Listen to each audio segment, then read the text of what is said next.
Hi guys, welcome back to my YouTube channel Boruman di Jerman. Oke, kali ini aku mau bikin video kita belajar bersama, belajar bahasa Inggris. Tapi hari ini spesifiknya aku mau tunjukkan beberapa kata dan kapan kata-kata ini digunakan dan apa perbedaannya. Oke, so I'm gonna explain this. Let's see.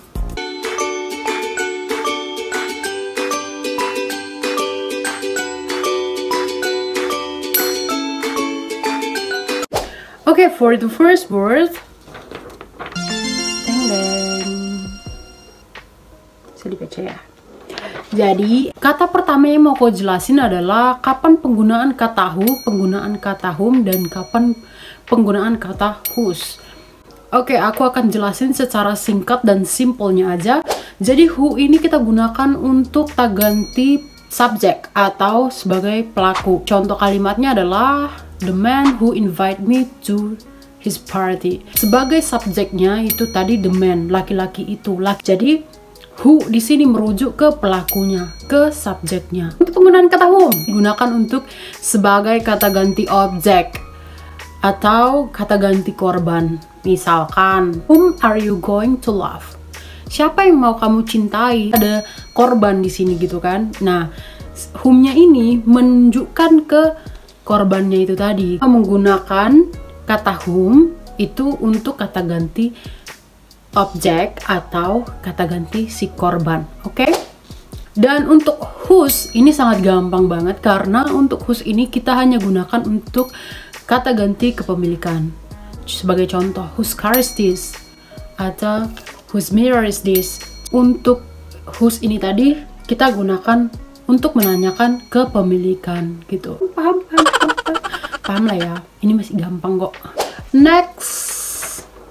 Deng deng deng. Oke.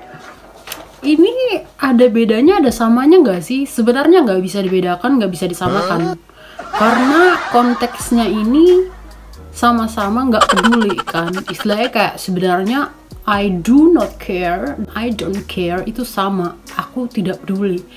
Cuman menjadi pembedanya, sedikit pembedanya itu adalah I do not care itu kayak lebih ke penekanan, pengakuan bahwasanya di kata do-nya itu tadi I do not care. Istilahnya kayak aku mengakui bahwasanya aku tidak peduli gitu loh. Nah, kalau I don't care itu lebih ke ungkapan kontraksi. I don't care gitu loh. I don't care. Don't you care if your ex-boyfriend has a new girlfriend? And then kita say I do not care. Bener nggak peduli gitu loh. Kalau I don't care, contohnya kayak gini. So your ex-boyfriend has a new girlfriend, and then kita bilang I don't care. Aku nggak peduli gitu loh. Mau dia ngapain dia nggak peduli juga gitu. Jadi di I do not care itu lebih ke penekanan, pengakuan. Kalau I don't care itu kayak lebih ke contractionnya tadi. Sedikit lagi aku jelasin ya teman-teman tentang kata do. Toh nih, do you love me kayak gitu.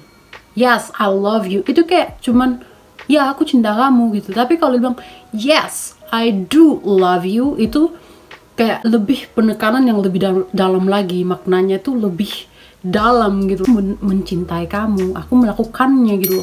Because love is not just about feeling, but it's about doing.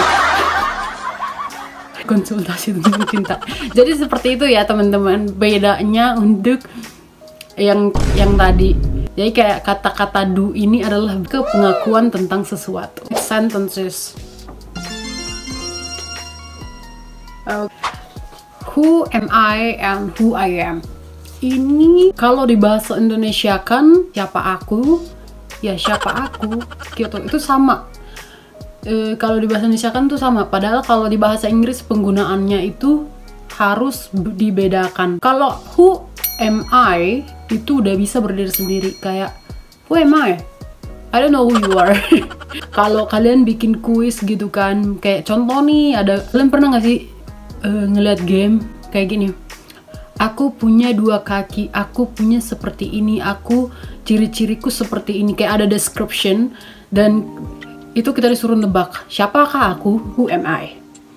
Tapi kalau who I am itu nggak bisa berdiri sendiri.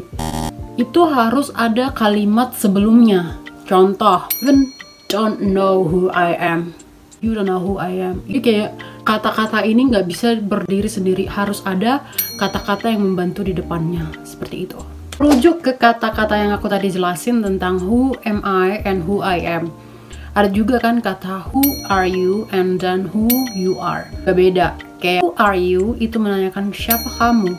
Tapi kalau who you are itu lebih ke berita ataupun informasi. Contoh, who are you? I've never met you before. Siapa kamu? Aku nggak pernah ketemu kamu gitu. Who you are itu lebih ke berita. Kayak I don't care, I don't know who you are. Kayak gitu, aku nggak peduli, aku kan nggak tahu siapa kamu. Kayak gitu, lebih ke menginformasikan, memberitakan bahwasanya aku nggak tahu kamu siapa. The next sentences yang mau aku kasih ke kalian itu tentang what are you saying and what do you say. What's the difference? What are you saying itu lebih ke menanyakan apa maksudmu. Ada nih teman kita lagi ngobrolin sesuatu dan kita nggak ngerti, terus kita bilang what are you saying gitu. What are you saying? Tapi kalau what do you say itu lebih ke menanyakan pendapat. Ibarat nih kayak gini, kita bilang I think this color is much better. What do you say? Aku pikir warna ini sih yang lebih bagus. Apa pendapatmu? What do you say? What do you say about this color? Guys, the next sentences sering sih kita denger ya, I did it to you and I did it for you. Apa bedanya? I did it to you itu lebih ke aku telah melakukannya kepadamu. Tapi kalau I did it for you, aku melakukannya untukmu.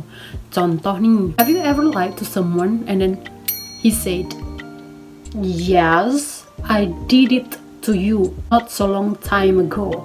Nah, untuk contoh I did it for you, kayaknya tuh aku melakukannya untukmu gitu kan.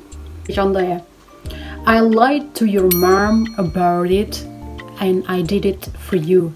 Next, aku mau jelasin tentang I hope and I wish. Kita mulai dengan I hope. I hope ini kita bisa gunakan present, bisa di past, bisa di future.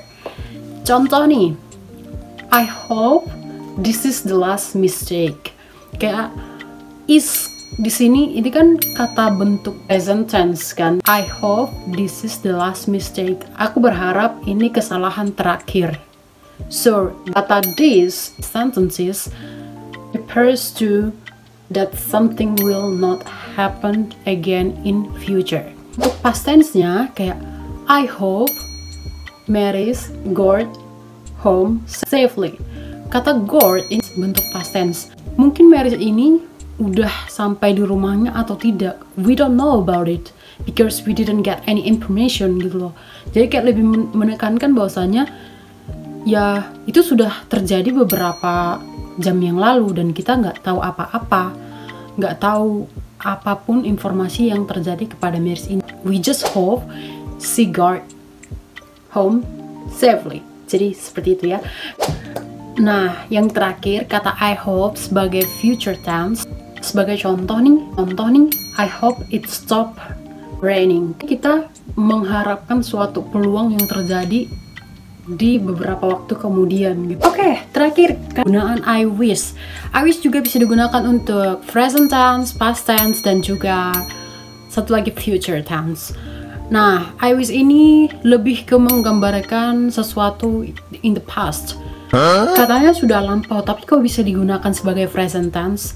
Nah, sebagai contoh nih, I wish I were as beautiful as Agnes Mo, or I wish I were as beautiful as Kendall Jenner. Ya, unreal situation. Nah, ini bisa dianggap sebagai present tense, which is unreal situation.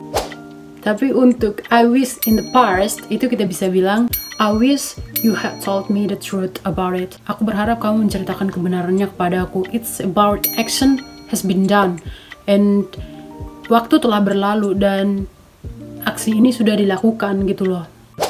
Nah, sebagai future-nya kita bisa contohkan I wish it would stop raining. Ini lebih ke penekanan there's nothing we can do. It's happening but there's nothing we can do. Itu sedang terjadi dan kita berharap itu untuk segera usai, tapi kita nggak bisa melakukan apa-apa. Jadi kita hanya bisa berharap gitu. So guys, that's it for today about learning English with me. And then if there's something that you want to ask me, please don't hesitate to write the comment below. Dan untuk kalau ada masukan konten-konten berikutnya, apa sih yang perlu aku buat di video-video aku berikutnya, jangan ragu untuk tulis di komen bawah ini. Jangan lupa untuk like, comment, dan subscribe ya, karena subscribe kalian sangat berarti loh buat aku. So bye bye, thank you, have a nice day.